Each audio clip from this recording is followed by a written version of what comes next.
Happy Friday. I hope you're all soaking up the last bits of summer. I cannot believe we are almost halfway through August, if not already halfway through August. So I'm sure many of you watching today are getting kids ready to go back to school and a whole lot of other fun things as we start to transition into fall once again. Welcome back to our monthly Rack Times Eat Love nutrition webinars. I'm Ali Zozos, Eat Love's lead dietitian. I'll talk all about Eat Love as we go on today. But we had a very popular webinar lined up for this month, and that's just understanding supplements, a little bit about the industry itself, what to look for, what's worth your time and money, of course, if anything, because we can always tie this back to consistency and making sure that we're getting that baseline. Sometimes we like to do, where can I fill the gaps in before we create the foundation? So that's really what we're going to focus on today with that. So as always, first 20 or so minutes, we're going to jump into what actually works, how to simplify the supplement process, and answer a couple of polls as we go. As always, feel free to type in the chat box if you have any questions. We'll get through as many as we can.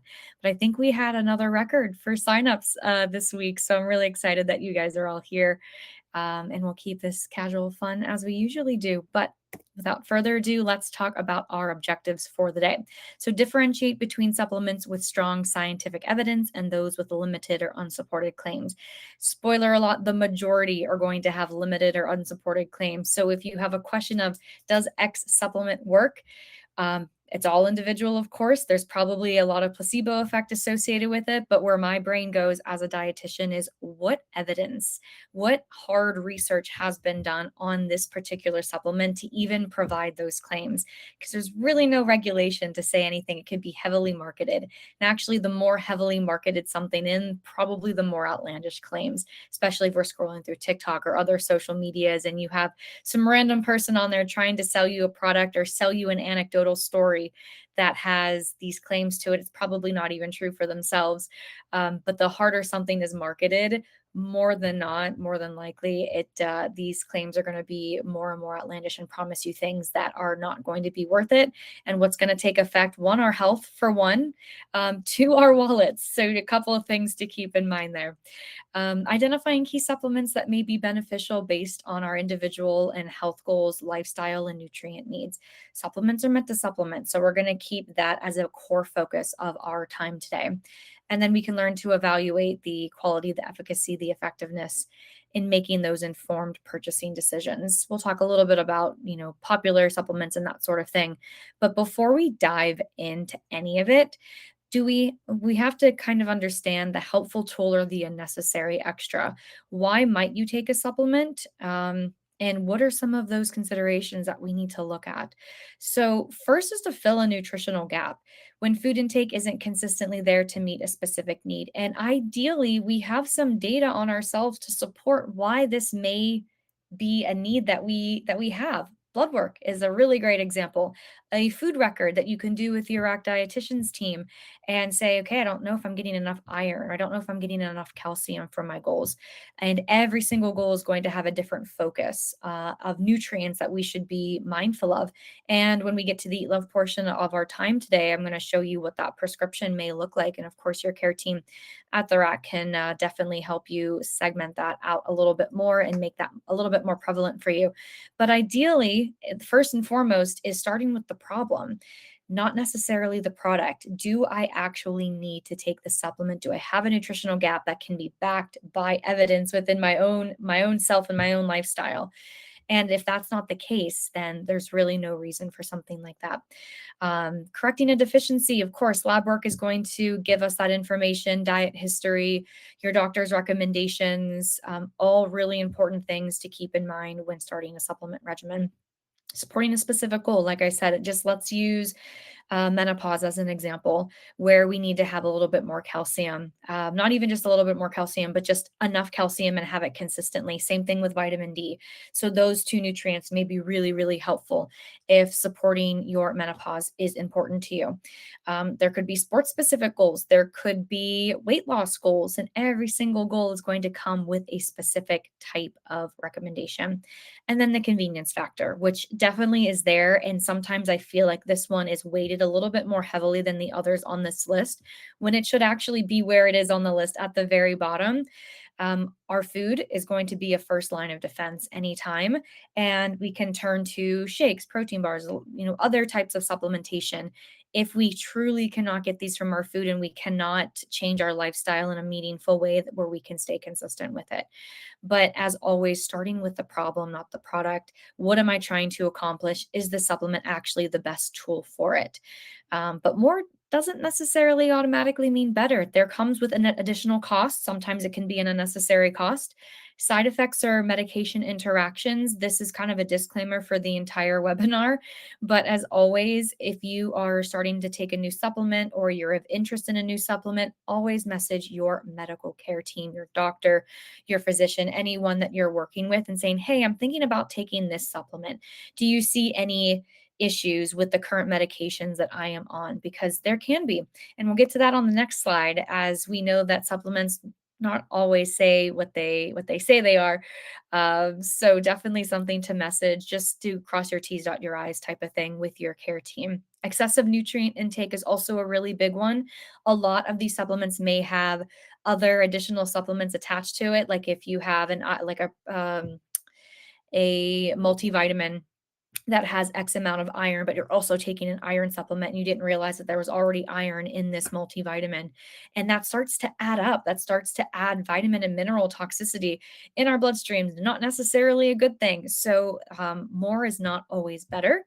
Could definitely harm our health, harm our wallets. Contamination and undeclared ingredients we'll get to on the next slide. And then those false and exaggerated claims.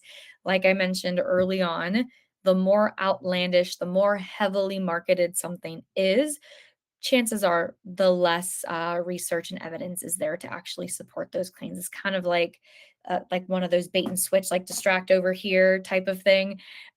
Yeah, definitely raises a lot of caution to it. So ask yourself the important questions, do your own research, and make sure that this product is solving a goal for you.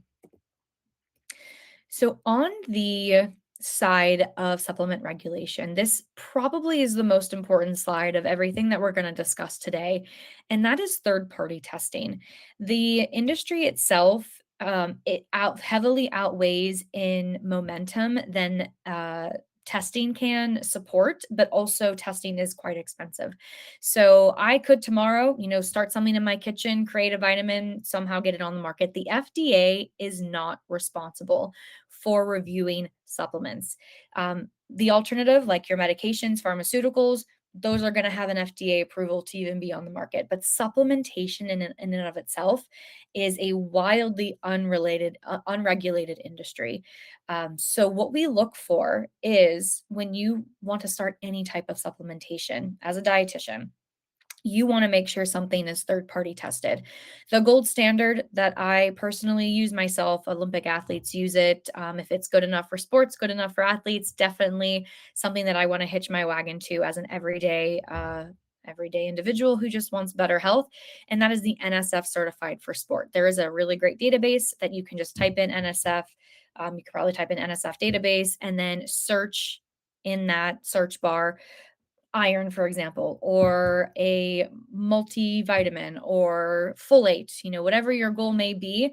Typing it in that search bar is going to bring up a whole bunch of products and brands of that product. And I want to preface this with another caveat, and that is, just because one product in a brand line is NSF certified does not mean every single product that they have in their line is NSF certified. That may be the case, but definitely caution on that as well. But basically, what a third party test is saying, does this product contain what the label says it does? If there is, let's take omega 3s, for example, and I'm looking for an omega 3 that has the gold standard EPA, DHA, the marine sources, and I flip it over and it's claiming all of these other things on the front. I flip it over and it says, yeah, there's EPA and DHA in here, but there's actually more ALA, which is the plant source, which is fine. It's the most popular source and most readily available that you can get through food, and you do not need to supplement with that. But it may be crowding out some of those claims of, well, it's probably cheaper to have a supplement that's full of other things, or you may see other omegas. I've seen other omegas before, but not necessarily saying what that label has in it. And even if they wanted to make the claim that it was 90, 95% EPA and DHA, and it wasn't, you could do that. That's how unregulated this industry is. So, without a doubt, making sure something is certified, third party tested, has it been evaluated for contaminants, and for athletes more specifically, has it been screened for any banned substances? So that's why I like the NSF, because that kind of goes with it already. And I know I'm getting the highest quality supplements. The other caveat to note here is that third party testing doesn't prove that a supplement is going to be effective for you. That just means that what is on the label is actually in the bottle, but the results of that still individual dependent. Um, Hopefully, you're taking it for an evidence based reason and goal, but again, that doesn't necessarily mean it's going to work for you. Dosing may require some adjustment. That product, that version of that may not be the right one for you, but it provides the assurance that you're getting what you are actually buying. But also, you still need to make sure that that supplement is doing what it's supposed to do. And that's something that you can track in a log or just on the notes section on your phone a couple times a week. If you're taking something for like mental clarity or to sleep better, you're actually tracking those results of like, yeah, it actually is helping me sleep better, or I am more focused during the day. And if you're not, it's time to either reevaluate that, try something else, or completely off board from that supplement.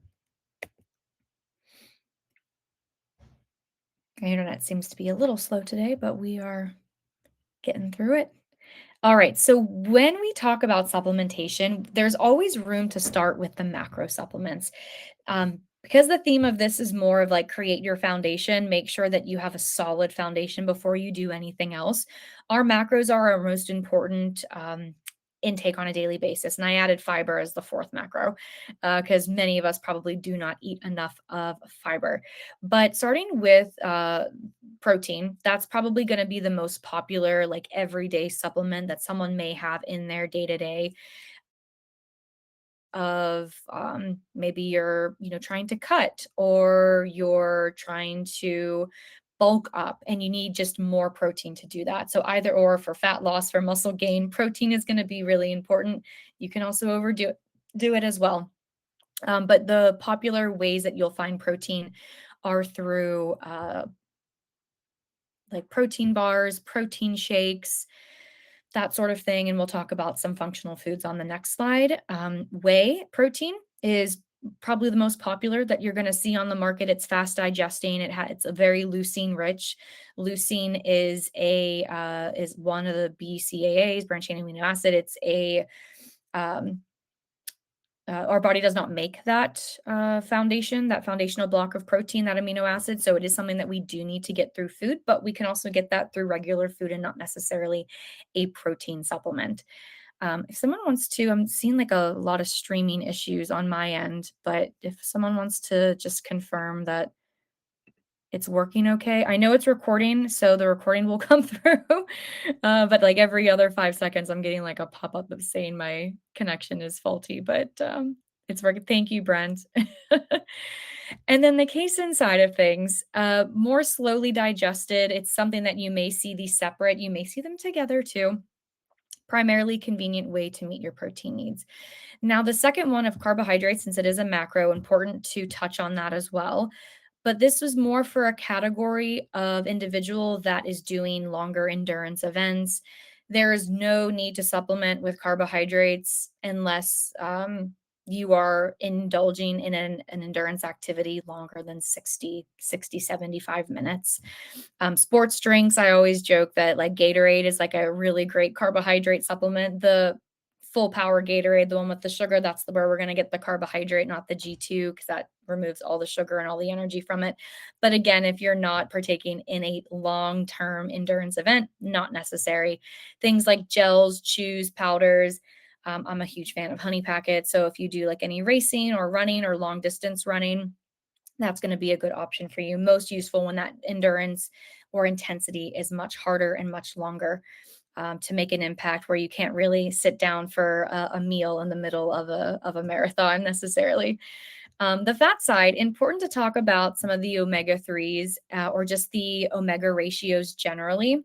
Omega 3 is a really, really popular supplement. I know I've had clients on it, my parents are on it, I'm on it, all for various different reasons. But the marine sources, those seafood sources with very high fatty fish, EPA and DHA, that gold standard, is really well studied for anti inflammatory benefits.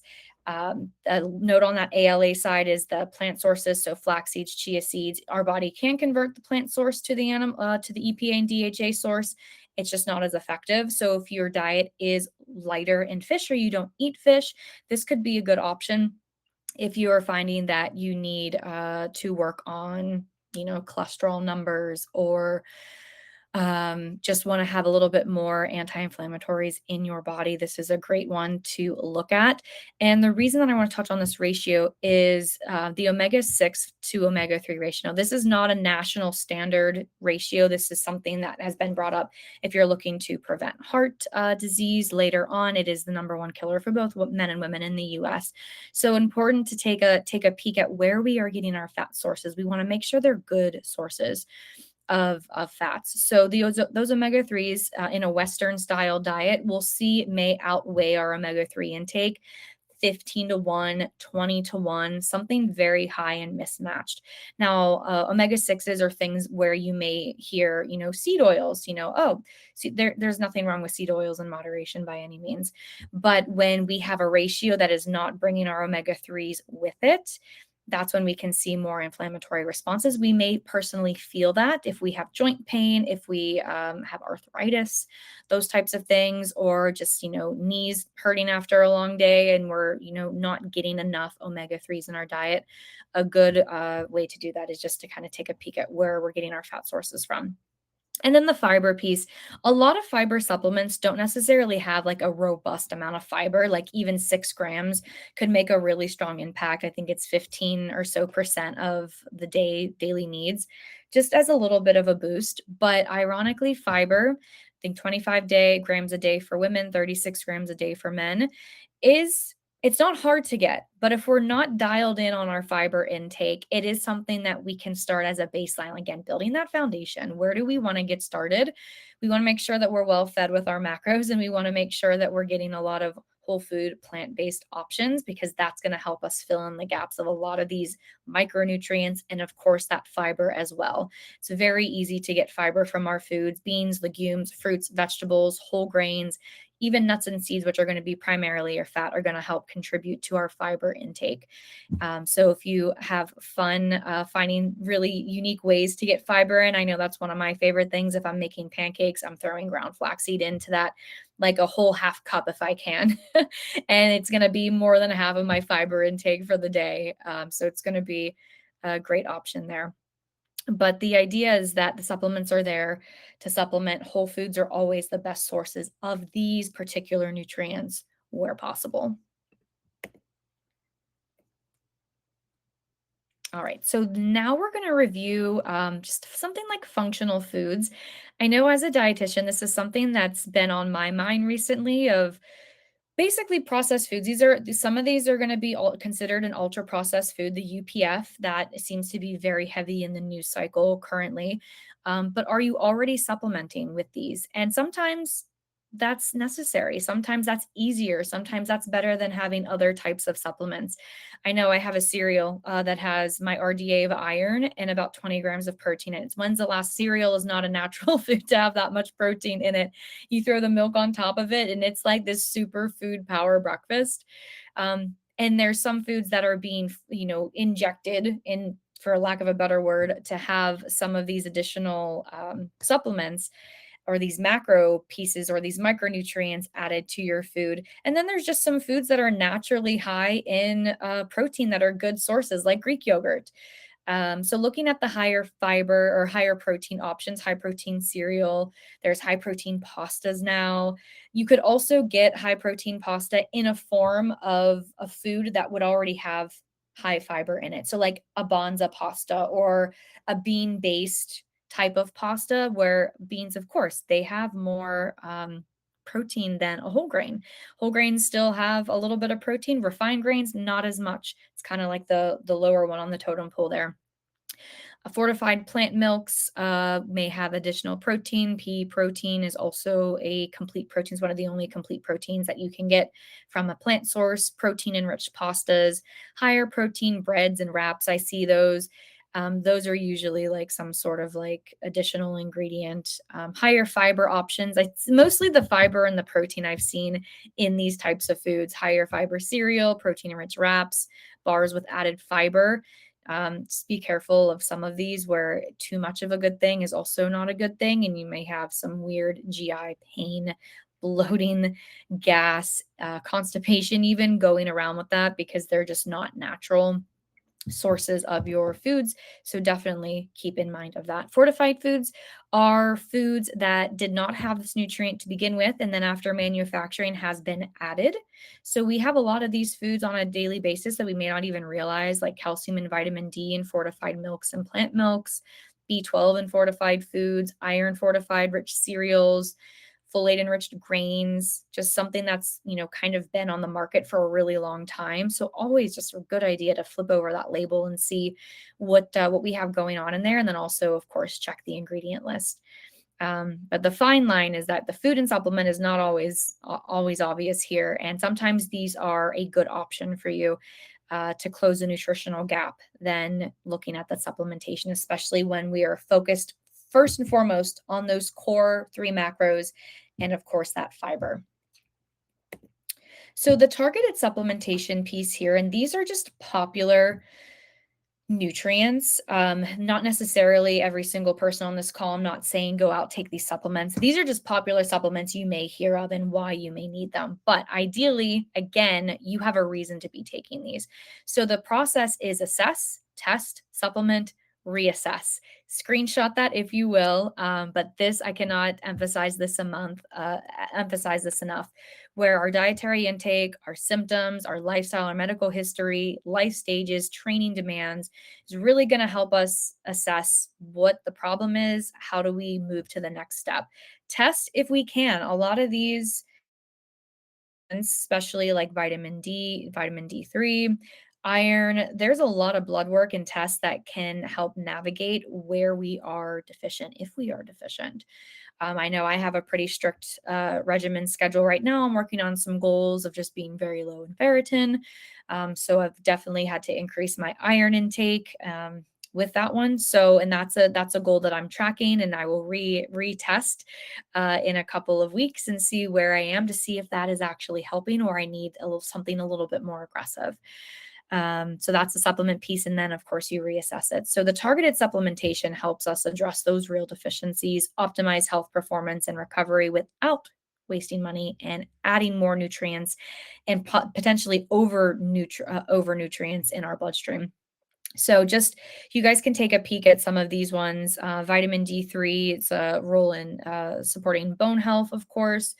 Vitamin K2, if you D3 K2 is very popular. You'll find that in a supplement together. Vitamin K2 helps to make sure the vitamin D3 goes to the right places, settling in our bones and not necessarily our arteries.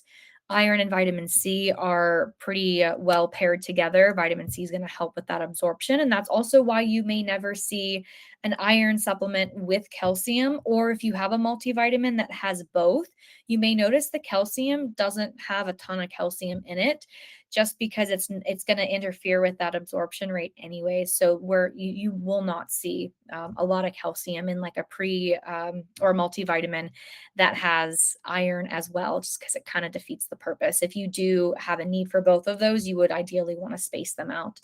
Magnesium has been a really popular one recently. Supporting muscle relaxation may improve sleep quality. There's specific forms of magnesium that are built to do that and involved in a lot of reactions in our bodies. B vitamins kind of have their own class there. B12, really important for vegetarian diets or vegan diets. You can get that from nutritional yeast is one of my favorite sources of that. Tastes really good. It makes some really fun pasta sauces with it. And then a couple others in here. with the targeted supplementation. Now, this one I just wanted to cover briefly. I'm not going to go into the details of every single category in here because the emphasis of this slide is really to showcase the evidence and what is available in terms of research. Now, not all supplements are going to be created equal, things that come on the market, and even testing wise. So, as a dietitian, I'm looking at that body of evidence and making sure that this has been thoroughly tested. It works well with certain populations that it's been tested in. And if this is only after I've mastered my macros, of course, and that I am consistent in the gym. That is very important too. Where strength training 3 times a week, 2 times a week, starting from nothing at all, is going to have a much better impact on anything than turning to the additional like supplements that, oh, like I may be able to gain muscle faster. I may be able to lose weight faster. Chances are we're throwing money down the drain if that's the case. But I'm looking for very, very strong evidence to do that. And then this is the last thing on that list of things when I'm setting up that supplement regimen. I don't know, besides caffeine, that's really the only thing that I'm interested in on this list, to be quite honest. But you'll see the categories in here of where we have the strongest evidence and where we have the weakest evidence. And of course, stay alert and mindful of those claims. Miracle, doctor approved, and just really red flag marketing that can take away from what we're really after. So, just to kind of help with your supplement checklist, is to say, what is my goal? Can I clearly define my problem that I'm trying to solve? If I cannot do that myself, then I have no business taking anything. Maybe I start with the foundation, and maybe I start with, and hopefully you start with just the baseline of getting in the gym more often, doing classes that you enjoy. That consistency is going to override any supplementation that you could ever take. Can food address it? Would be my next question. Would improving overall intake of the same thing? Now, for where I am right now in my own personal journey, food was not going to be, yes, it can help, but was not going to be the quickest fix for where it needed to be. So in this case, it's like, yeah, my next recommendation directly from my doctor was, okay, we start the supplementation. Does it actually work? Is there quality human being, a really important word here, research supplementing, supporting that ingredient for my goal? And is the dose evidence-based?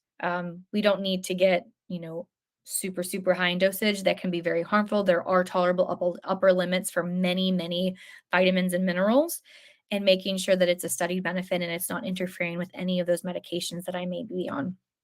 Third party independently tested, absolute must have. We should move that to number 2 on this list. Is it safe for me? So consider all of your medical history, pregnancy, supplementations, total intake, and is it worth it? Just like anything, everything's going to cost money. Everything has its own price. So if there is a cheaper way to see results faster and more consistently, I'd start there. And that usually looks like, let me just increase my strength training to an extra 1.5 sessions per week, or add a little bit more cardio, and making sure that I'm supplementing correctly with my usual intake, my macro intake. I mean, getting my nutrient needs, I have enough protein, and I'm certainly meeting my fiber type of thing. It's never the fun answer. It most always is the correct place to start. So the bottom line here is that supplements are the specific gaps that we're filling. Food and exercise is going to build that foundation.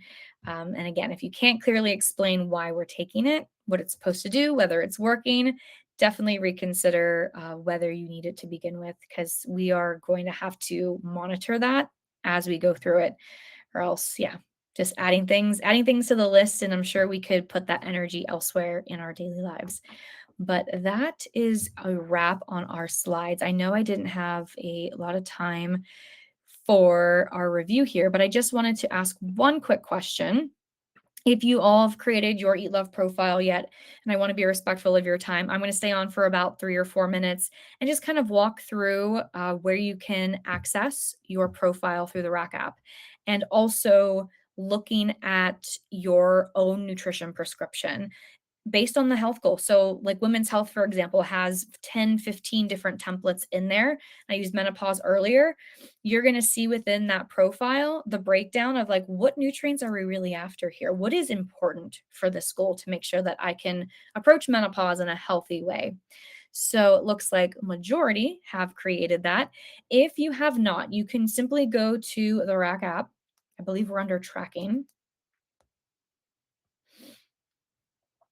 and it's going to be in that top icon that says Eat Love.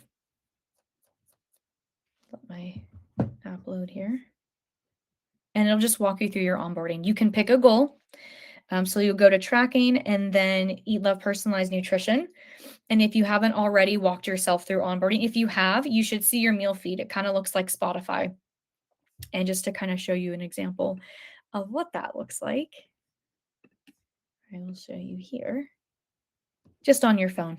So you can access eatlove through the Rack app, through the Eat Love app, or through eatlove.is. So that is what I'm going to showcase here for you today, just briefly. So in this particular profile, my nutrition prescription is a healthy diet, general healthy diet. It's a really great option if you don't know where to get started. Every single goal is going to have a little bit of a definition and who it's recommended for. So if you're between 2 or 3 templates, a lot of them, yes, will overlap. But if you're really concerned about your saturated fat intake and getting enough fiber, general healthy diet is going to be a great start for you. And then you can kind of finish that profile there, and you are going to get a personalized nutrition prescription. So kind of like your own, trying to get rid of this bubble, your own way to review your intake. So I have a macro breakdown. I have a maximum on sodium, saturated fat, added sugar, and I have a minimum on fiber and vegetables. So really important there. And it's also going to give me tips for success. So just things that I can keep in mind and remember. But all of the recommendations are going to come through to make sure that you meet all of those nutrients on a daily basis. So if I wanted to swap for something else, let's say for dinner tomorrow, I have the ability to do that through smart choices, and everything that I am going to be recommended will match my nutrition prescription. So I can keyword search, I can hit load more choices, I can do a lot of things if you are someone that needs inspiration. Now, if you don't need inspiration and you just want to track your meals, perfectly okay as well. That nutrition prescription is going to preload in your daily log up here, and it's going to help you stay consistent and make sure that you meet all of your targets. It's color coded. I think it's really simple to use because I'm basically want to ensure that this entire bar at the top is white at the end of the day. That means I'm within my ranges. I have not exceeded my targets where I don't want to exceed targets, and I have exceeded my targets where I do. Things like fiber, for example, I'm over target. Excellent. 30 grams, better than 25 grams. Things like protein and carbs, I'm still under because I'm missing a few meals in here. And I just have to say, like, yes, I ate this, or no, I didn't eat this. And then things like saturated fat, I have a lot of budget left. Sodium, I have a lot of budget left. If I were to exceed these, those would turn orange. So it's really helpful, just mental review of did I meet all of my needs for the day, and can I kind of check out? And that's a really great place to do that. We have a voice enabled food log that you can just turn your microphone on and talk into it, or search for foods, barcode scan, all that good stuff. Or you could just use the Love recommended plans, in which case you don't really have to worry about tracking because everything's going to make sure that you're within those guidelines without stressing about it. You can add your meals to your grocery cart. You can get your groceries delivered, so saving a couple hours each week to do so, and or delegating to someone else in your family if you want to do that.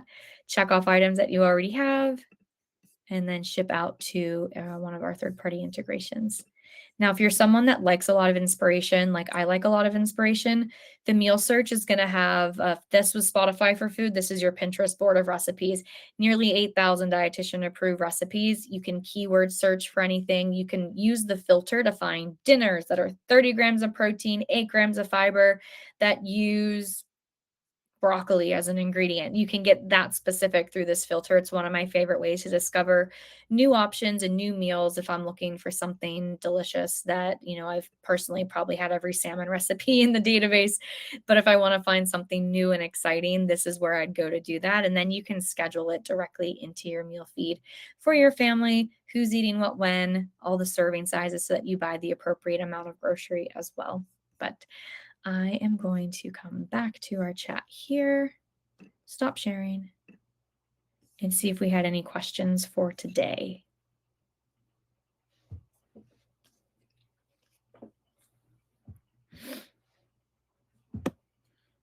Excellent.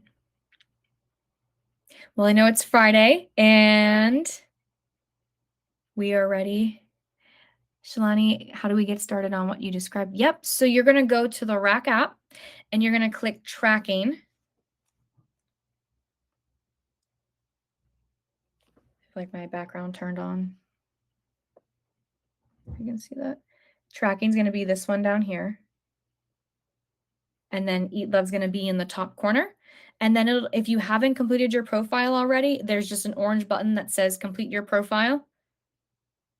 Complete your profile. And then you just walk through your onboarding questions. You can pick a goal. You can add your family. It'll calculate all your nutrition information and needs.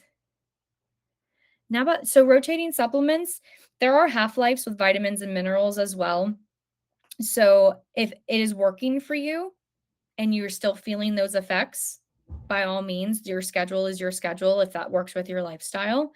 It's not going to reduce the efficacy of that as long as it's working for you. If you still are assessing and you're reassessing how you're feeling and what that goal is, I would say focus on the goal and the outcome of that more so. Yes, Gary. So if you just type in NSF certified and then database, you'll probably find it in a Google search. Once you get into their website, there's a search bar that you can find, and then you can just type in certain products. They may have products listed already. I usually, like, if I'm like, oh, I need a vitamin D supplement, or working with a client that needs a vitamin K supplement, I'm going directly to that website because it's always about, oh, what brands, what do you really enjoy? And it's not necessarily that easy because there's going to be a much smaller database and pool, and it doesn't have to be NSF certified. There are other third-party tests. I prefer that one just because I always say good enough for Olympians, good enough for the regular everyday adult like myself. So I personally do enjoy going to that one. But yeah, they'll have the full database and you can keyword search. I think you can keyword search by goal too. It's not necessarily like I'm looking for a specific type of product, but they'll have like protein powders and pretty much anything that you could third party test on that. Awesome. So I will include, so now I believe our recording is turned on, that will have the slides, and then I will of course share with the RAC team. Excellent. Any other questions, guys? This will be our email, hello@eatlove.is for anything. And we will be back next month. We have it set up and it's escaping me what our topic is for next month, but hopefully you guys got some value out of today. If you have any questions related to setting up your profile on Eat Love, picking a goal, your RAC team is going to be great for helping you curate that and even customizing it to a little bit different. Yes, Naba, you can, it depends. Like I'd work with your dietitian team at the RAC to find a plan that works for you, because if you cut too much, of course, it's going to be much harder to build muscle at the same time. So I would definitely talk to the RAC team, talk with the trainers as well, who can help put you on a regimen. And then from the nutrition piece, they're going to be a really great resource for you. Excellent. Well, I hope you all have a great weekend, and we will talk soon. Have a good one.